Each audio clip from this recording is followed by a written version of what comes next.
Today I'm joined by Kathryn Regganie of Energy Pathways. Kathryn, thank you so much for being here today. How are you doing?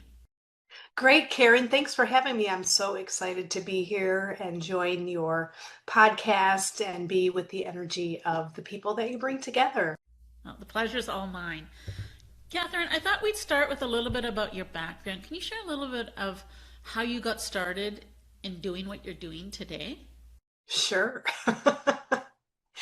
Well, I was once one of those adrenaline junkies in corporate America, and I was very successful doing so.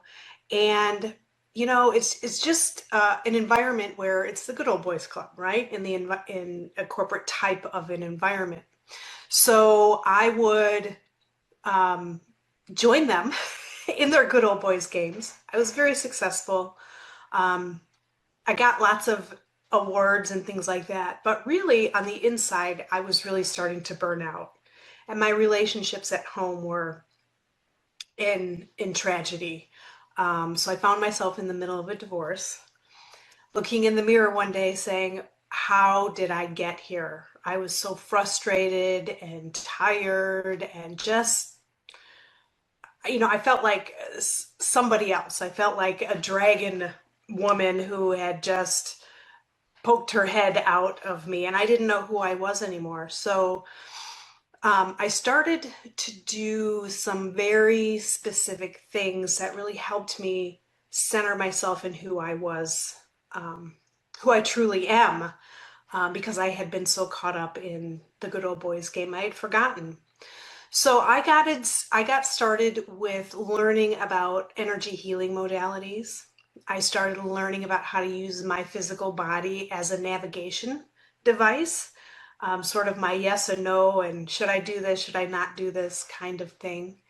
And then I also started to understand some of the different archetypes that show up for women. I like to call them dragon women, because we all have an emotional side to us that isn't always so pretty, especially when we are burned out and drained and just exhausted. Those dragons come out. And so that's kind of how I got here. I was tired of being that dragon woman. I wanted to learn how to tame her power. And so I've created my business around that. I love that. I love hearing sort of how the pieces have connected and how your journey has evolved over time. So, what does life look like for you in this season of your business? Life looks pretty good. For me, because I've taken this journey for myself, I get to help other women take this journey as well, so that they don't have to go through the excruciating pain that I did. And once they learn how to sort of control that dragon and use her for good, life changes. And for me, I just feel so much more confident in who I am. I get calm much quicker. So when everybody gets thrown off center, right? Things happen. And when we're thrown off center, it's nice to know that you're not thrown as far off center. So you still have yourself. I still have myself. And that's what I've really noticed in my business and in my life. I can be more steady in who I am, regardless of what life throws at me. So you talk about this dragon. Can you and is it taming it or I can't remember what was the word you used? Well, I use the word tame, and it is sort of tame it, but the dragons come out, they're fierce protectors, right?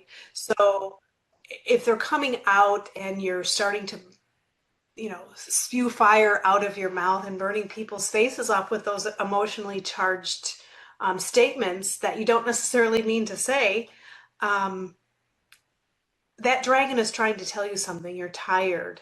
You need rest. There's a boundary that has been crossed, So it's a sign. And once you understand that particular dragon and what her signs are when she's starting to come out, you can say, okay, you can take a step back. What is it? that this dragon is trying to tell me? What is the inside of me trying to tell me? And how do I use the power for good instead of spewing fire and burning somebody's face off?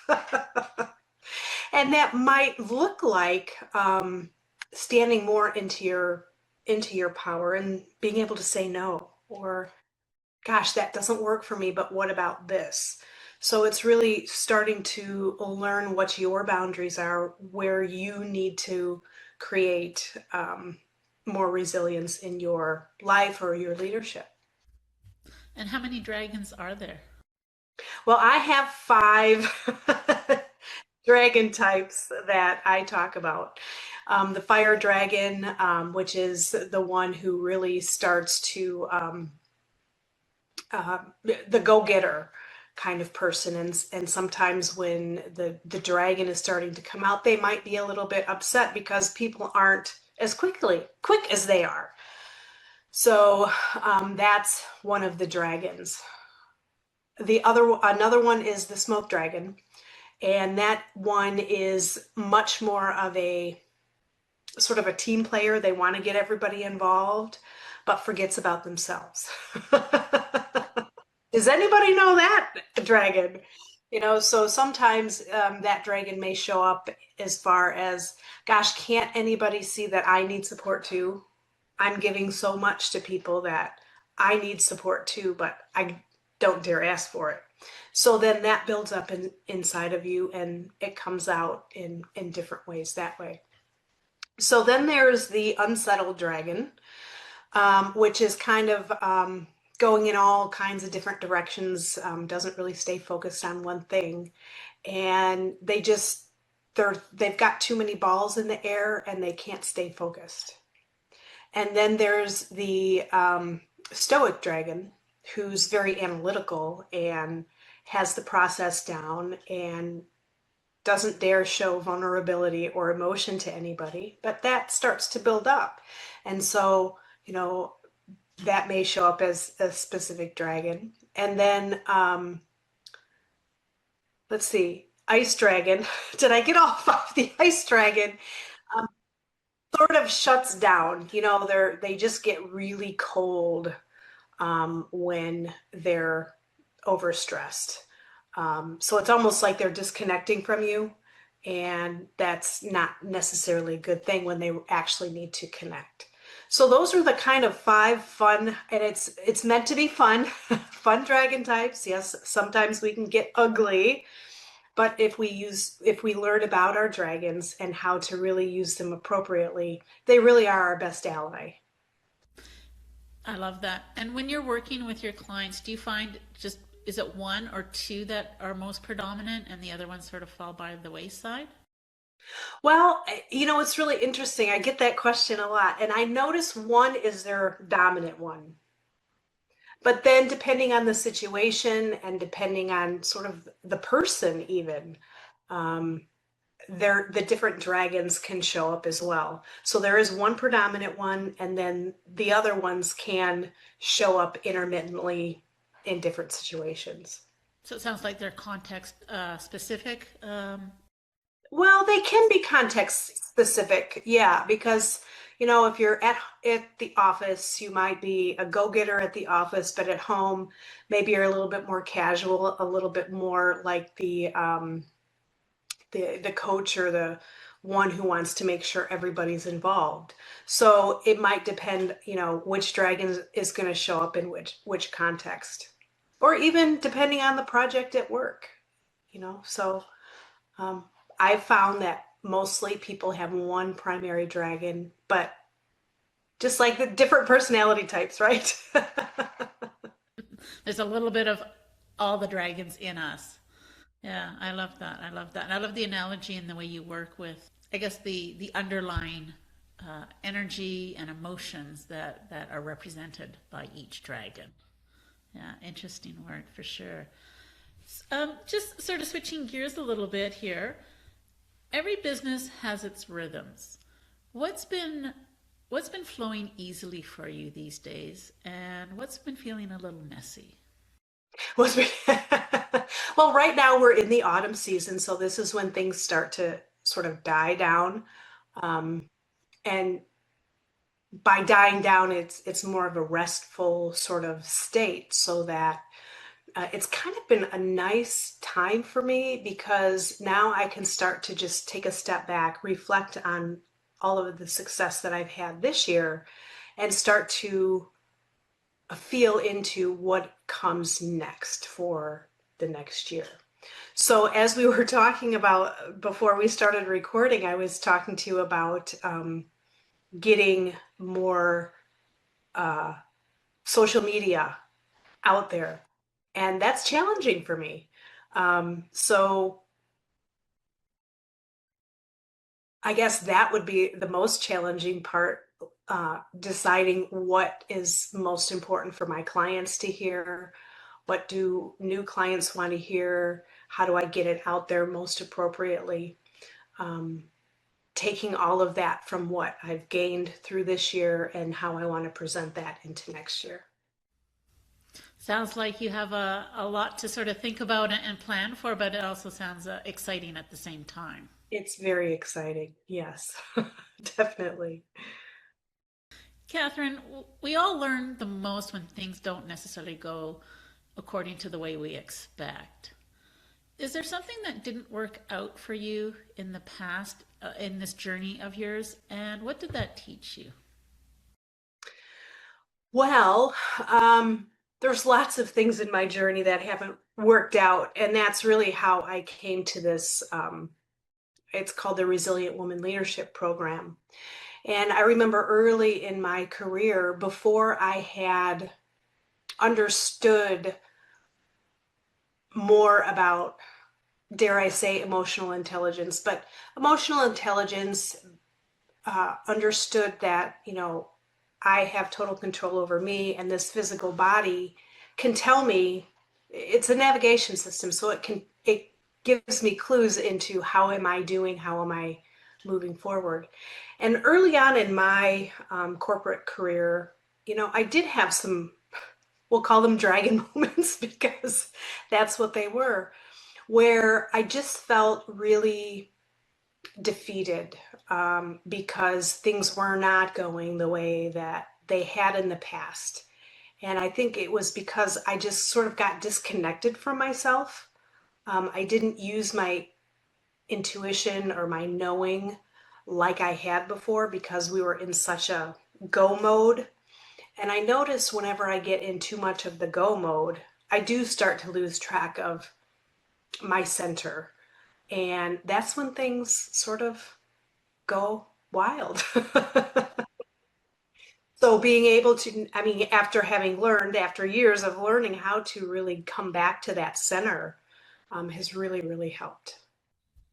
Yeah, I think it takes a lot of awareness to be able to listen to that innate energy that we have, the intuition that we have, which I think is what you're speaking to, and like you said, when people are in go getter mode, there's not a lot of listening happening in that mode, and that's when things tend to sort of fall apart. And there's, if you don't mind, I'll share really quick. It was just one point, a turning point, for me was, I was go, go, go at work, and I would come home and I was go, go, go at work or at home. And, one day I mean, my marriage was failing. It was over. And I was so devastated, heartbroken. I didn't see it coming. I don't know, looking back now, I don't know how I couldn't have seen it coming, but I didn't see it coming. And that was really the turning point when I said, okay, I have got to get myself together, because I'm clearly not paying attention to myself. I'm clearly not paying attention to the things that are most important to me. And now it's gone. And so that's really where I started understanding that something needed to change and I need to make myself a priority. Yeah, I think we all do, and that gets left behind in a lot of cases, for sure. If someone were starting out where you were a few years ago, what's the one piece of advice you would give them? Don't do it alone. Don't do it alone. One of the things, it's funny I say that because that's one of my ways to do things by myself. When I was going through the divorce, it was interesting because I was just so ashamed of it that I didn't tell anybody. I didn't tell my family. I didn't tell my best friends. I didn't tell anybody. And that was really hard. And so once the divorce was final, I started to bring a few people in. Okay, I got to tell this person, I got to tell this person because they're going to notice things changing, like the paychecks at work. I had to start saying, okay, you're going to see my paycheck come as this, but you can still call me this. So once I started doing that, and another one of my teammates said, you know, Kathryn, if you don't start, I don't know what's going on, but if you don't start eating, you're going to be very, very sick. And I didn't think anybody noticed. But then once I started opening up and letting people in, I realized that, gosh, people really did care. And it made it easier. It made me realize I'm not the only one. So letting people in, letting people help, letting those of us who've been there before help, navigate whatever it is that you're going through. It is incredibly beneficial. Yeah, I think that's a real important lesson. As we go through things, we think we're the only one experiencing that. And it's only by talking to others and sharing our experience that we learn that we are not the only ones and that there is actually support and people who care for us. And it's so easy to get trapped into our own minds when we are going through these things, for sure, for sure. What's one thing you're most excited to create or grow or experience in the next year? Oh, fun that you asked me that. Because what I've been doing is thinking about creating more of a community, like a sisterhood healing type of group, because just as I had mentioned, don't do it on your own. We all, whether we're from corporate America or we've started our own businesses, we all go through very similar things. And so bringing together a group of women to help navigate some of the hurt, the struggles that we all go through is something that I'm looking to do for 2026, right? 2020, next year is 2026. And I'm looking forward to, sitting down to really think about that a little bit more, but really jumping into that in 2026. That's a beautiful vision. Yeah, I love that so much. As we wrap up, I'd love to leave our listeners with one takeaway. If you could give one piece of advice for leaders navigating change today, what would that be? Um, you're not the only one.